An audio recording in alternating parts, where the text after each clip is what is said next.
Hello students, today we are going to discuss a major chapter and which is the first chapter in the unit, that is normal mode of analysis.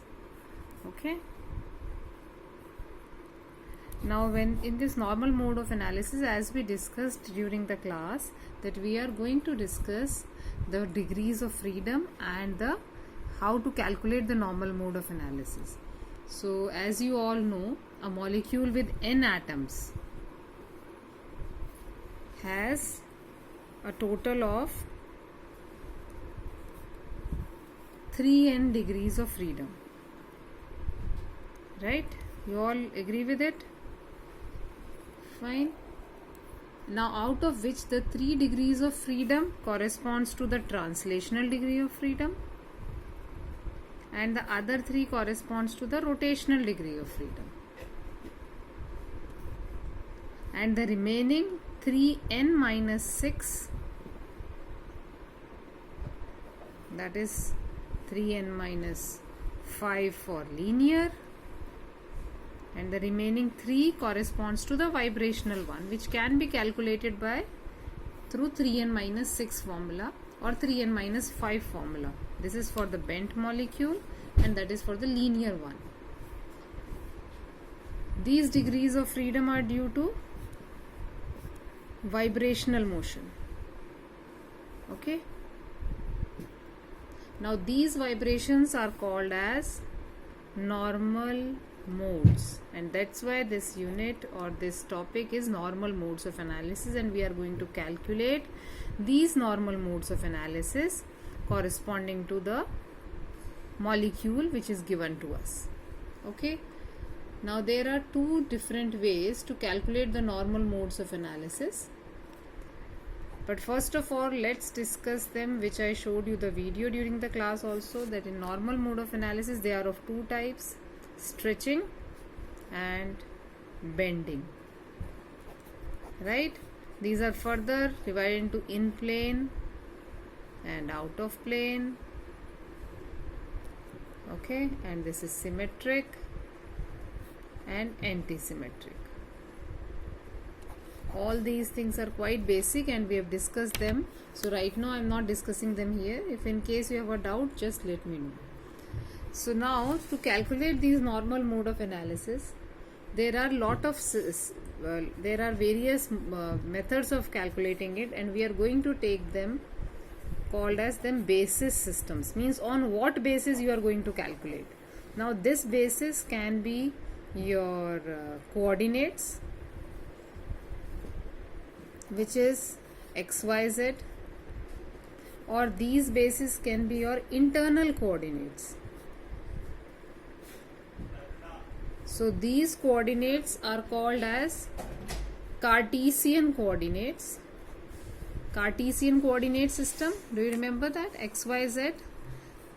This is the Cartesian coordinate system which we can do the calculation with, or the internal coordinate system. Internal coordinate can have bond angle, bond length, dipoles, etc. You can do the calculation with respect to any one, or you can do the calculation with respect to this. Both of them lead to the same result. Just the way of calculation can be little different. They both go for the same result. So there are 2 convenient ways of calculation. Let's put them in a point. That is the Cartesian coordinate system and internal coordinate system. Now these 2 methods we are going to discuss, and I am going to explain this one in a major form because this one is there in the syllabus. The other one also you can learn it. We will learn it, but we are not going to discuss lot of examples regarding this. So the first one, we will be following some specific examples, and then how the symmetries of normal modes are arising in these molecules and their spectral activity, particularly referring to IR and Raman modes we are going to discuss. Okay, so let's start with it. that the C2V point group. Before that, I want to discuss with you one small thing, that how these matrix calculations can be done and how they can be prepared. Okay, let me turn the page and then I'll tell you. Okay, now let's discuss the matrix representation of a group. How you are representing mathematically. As I told you in the class that we are going to interpret the result in terms of maths. So representation of this group by matrix. So this matrix algebra can express the transformation of a point or the collection of points that define a body in space. What I want to say here is the matrix algebra, it can express the transformation of a point or collection of points in the space. Now let's discuss them with respect to some basic symmetry operations which we have already read and heard of: E, sigma, inversion, Cn and Sn. These are the basic ones which you have heard. So let's see how the matrix is changing when we are doing any operation on the matrix, that is in Cartesian coordinate system. So E is the identity operation, you know. Now for a point of a coordinate, for a point basically, now suppose its coordinate system is xyz. Okay, so now what will happen to this matrix? Let's suppose this x, y and z, if you apply an identity operation to it, it is equivalent to, what will happen to xyz? Nothing will happen. So you are going to get xyz, that's all, right? So thus identity matrix is described by a unit matrix. It is described by a unit matrix.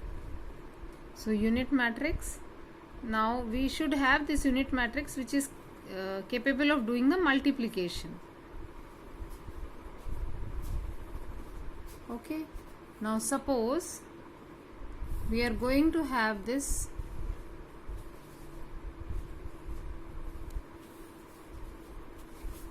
matrix like this.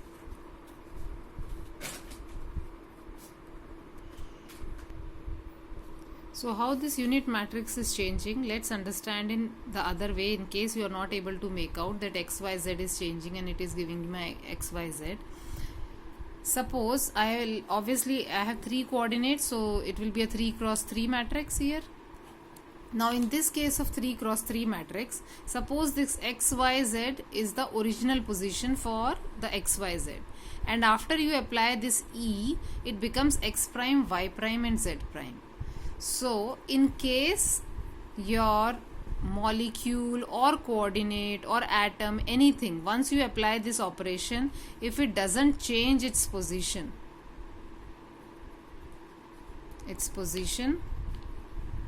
then we express it in terms of 1. If it changes its position, then it becomes 0, the value, arithmetic value becomes 0. And if it changes its direction, okay, like suppose we are talking about bond or we are doing C2 axis, then it becomes -1. Now let's understand here, when you apply an identity operation, what will happen to x? X will stays as x. So below x prime, what we will write? Here we will write it as 1 only. Here it will stay as 0 because there is no change. This is not going to any other position. So we are just to neglect, you can leave it blank or we can write it 0 so that we don't create any confusion. Just because of that only we write it as zeros. Okay. Or you can say that there is a change in position because yz is not at all involved. You are talking about identity operated around x direction or x coordinate system. Then the same thing happens with y. When you are going for y doesn't change anything, it doesn't change in case of y, so here also it comes out to be 1. And the same thing applies to z. Sorry, I have written it a wrong place here. And same thing applies to z. it is 1. Okay, so as I say, this is 1, 1 and 1. In case of matrix solving, we take the value of the matrix diagonally. This is called the character of the matrix. The character of the matrix, which is calculated using this, is called as character of matrix, which is written like this, and the value here comes out to be 1, 1 and 1, that is 3.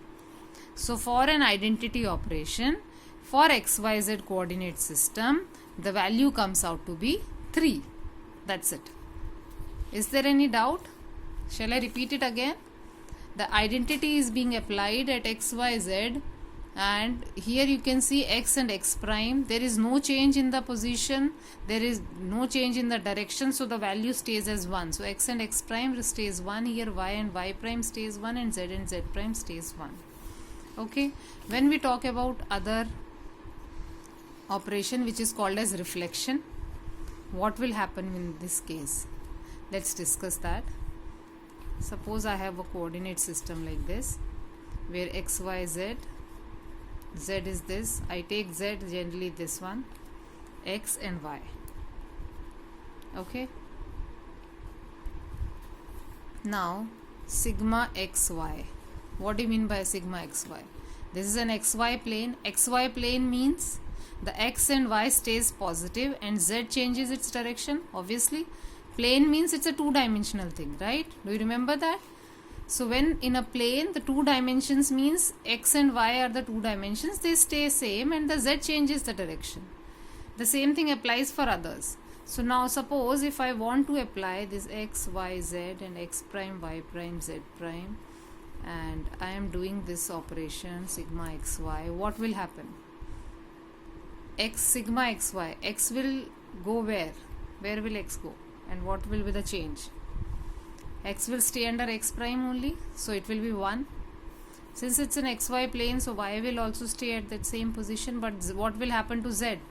Z will change its direction, it will inverse itself, so the value becomes -1. The others you can fill up just for your convenience, so that you don't get confused or puzzled. Now what will be the value for the character? What will be the character value for sigma xy? You can calculate, it is 1. Okay, similarly I expect you to calculate for sigma xz and sigma yz. It also comes out to be 1 and 1. Just the -1 will be shifted to somewhere else. Just do make the matrix yourself. If there is a doubt, discuss with me during the class. Okay, then let's see the next one, inversion. Now let's discuss with respect to inversion what will happen in case the matrix is there. So what will happen? X, y, z and x prime, y prime, z prime. In case you are applying an inversion, so what is happening here? Everything will be inverted. All x to x prime will change its direction, y to y prime changes the direction. So it is -3 the character. Character is denoted by chi, okay, not x. This is not x. Now let's discuss for the rotation. In case we are talking about proper rotation, what will happen in proper case of proper rotation? Any C2, C3. So let's discuss only C2 and C3. Now suppose the proper rotation is happening along the z direction. Okay, so if it is happening along the z direction, this will remain unchanged, that is C2z. So C2z, z will remain unchanged, and x and y will go to -x and -y, right? So we know that z will remain unchanged. No, just a second. Z will remain unchanged, and what will happen to x and y? We don't know right now. According to us, depends. If it is a C2, it should go to -x -y. If it is a C3, it will go to something else. So let's find out. So how the matrix will change? Right now we know only about z. So the value will be here this, and we don't know about xy, right? So z will be in unity always. But let's find out what will happen to x prime and y prime. Let's draw it in a Cartesian coordinate system and understand it.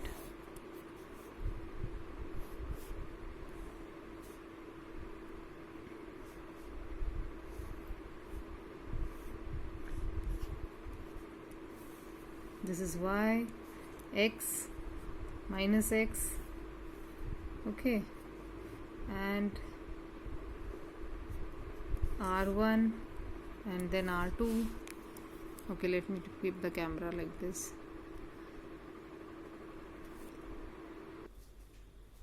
Okay, so what is happening here is this x1 and y1, and this is x2 and y2. After this rotation, it is going from, this is a theta, suppose it is rotating by theta, so from x1 to y1 it is going to x2 to y2, or you can say xy is going to x prime y prime, the same thing. So what will be x2 basically? How x2 can be expressed? x2 can be expressed like this: x1 cos theta minus y1 sin theta, and y2 can be expressed like this: x1 sin theta plus y1 cos theta.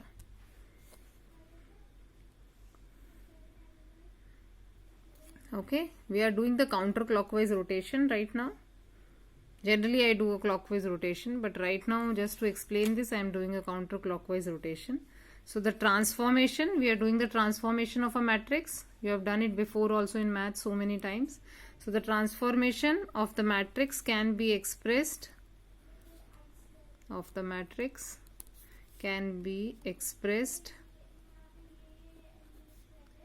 as follows, right? Cos theta minus sin theta, and cos theta, right? Okay, this one is for x1 y1, which leads to formation of x2 y2. For clockwise rotation, in case somebody wants to do clockwise rotation, what will happen? Cos theta cos phi sin phi minus sin phi cos phi. This will be the matrix. I'll show you again where this phi is. This is here. This half angle is phi. This is for clockwise rotation. Okay, so I think this is clear how this came. This x2, it is x1 cos theta minus y1 sin theta, and y2 is x1 sin theta plus y1 cos theta. Okay, the same thing for clockwise rotation is explained. So finally we can do the transformation of the matrix for this, and I'll turn the page. Wait. So the final clockwise rotation is cos phi sin phi 0 minus sin phi cos phi 0, and 0 0 1. Z was already 1, right? So finally it is, so x2 y2 and z2. Got it?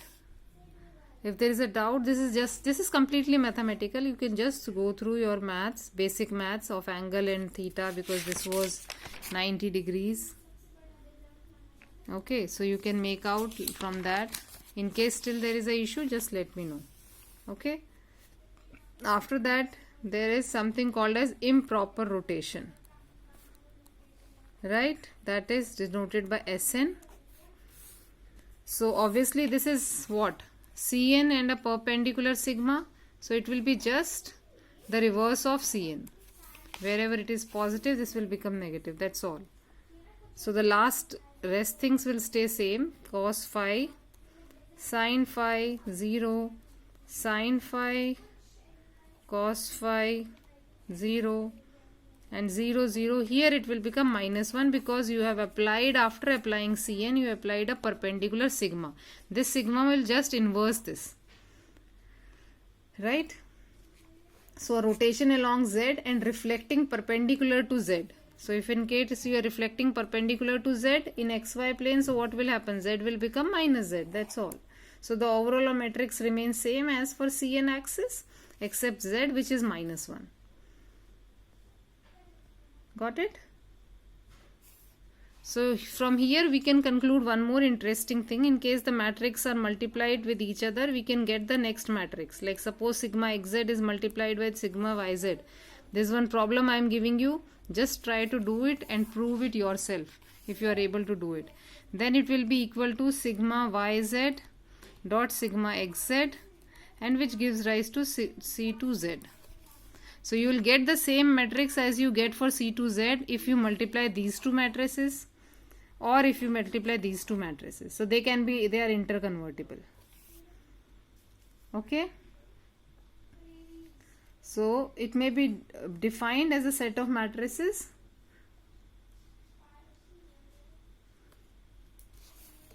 how they are combined. So the same thing we can apply for C2V. In case you have a C2V point group, what all are the symmetry elements in this C2? Sigma V, xz, sigma V, yz, and identity operation. So if you apply identity operation, I am giving you directly the solution. You have to calculate and tell me tomorrow in the class. So for identity, this will be 1, 1, 1, rest will be 0. Right? For C2, it will be, according to me, -1, -1, 1. This is C2Z basically. Okay. And then sigma xz will be 1, -1, 1. And sigma yz will be -1, 1 and 1. Just check that you are getting the same matrix or not. Rest we will continue in the other video. Thank you.